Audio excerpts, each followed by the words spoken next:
trip to New York, but had looked at pictures online to get an idea. What's in Times Square? Massive electric billboards and, I'm not exactly sure. I went to McDonald's. He shook his head, most probably at the thought of me stuffing my face with junk food. Central Park. That's where I want to go. I've seen it in... Collective gasps and the general chatter of raised voices filled the cabin after a series of 4 more jolts hit the plane in rhythmic succession. Jack tensed his legs and gripped his armrest. He wasn't a keen flyer, and any more turbulence would only add to his stress. We'll be there soon enough. Just relax. Closing his eyes, he laughed. Relax. There's nothing natural about flying through the air at hundreds of miles an hour in a piece of metal. Before I could reassure Jack any further, another safety announcement sounded through the cabin. Time seemed to pass in super slow motion as I sat in my seat, waiting to be tossed around again. Nothing happened. The seatbelt light flicked off after 10 minutes, followed by a collective exhalation and the clicking sound of seatbelts unfastening. A couple of people made their way to the bathroom, and the steward started pushing a trolley down the aisle, crammed with duty-free items. Fancy some Chanel No. 5, Jack? He tried but failed to keep a straight face and snatched the magazine from me. The middle-aged man whose headrest I'd clutched earlier grunted as he hauled himself up by his armrest. He turned and glared at me with such directness he could only be looking for an argument. I elbowed Jack and motioned toward the man. Keep your cool and let me do the talking. The man maintained his icy stare and strode over. He was dressed in dark blue jeans and a pink Ralph Lauren polo shirt stretched around his bulky torso, complete with coffee stains. Hoping to brush away any confrontation before it occurred, I tried to sound as friendly as possible and said, Sorry about before, mate. Nothing I could do. He shrugged half-heartedly. Forget about it. My wife asked me to come and see you. Apparently I was a bit grumpy when you apologized. I didn't notice, I lied, remembering his surly look. A steward behind him said, Excuse me, sir. He awkwardly leaned into me, pushing his backside close to my face as the trolley squeezed past.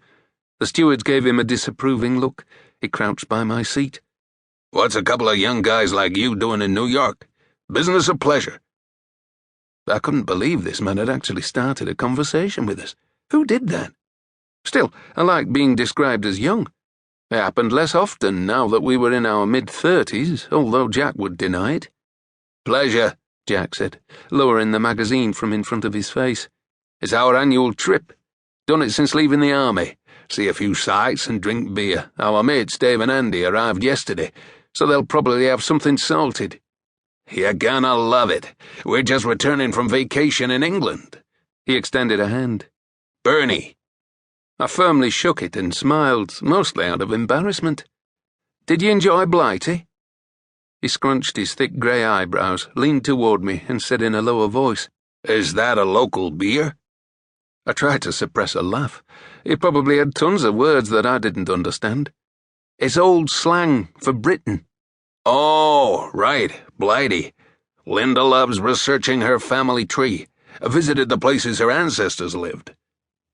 I looked across to his row. A woman with long brown hair peered over her seat. I smiled and waved. She appeared relieved, raising a hand before sinking down. Where did you go? Jack asked.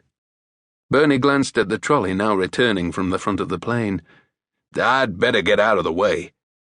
With a chance to tap some local information, and him seeming like a friendly bloke, I crammed my gadgets and magazines into my backpack and took the middle seat.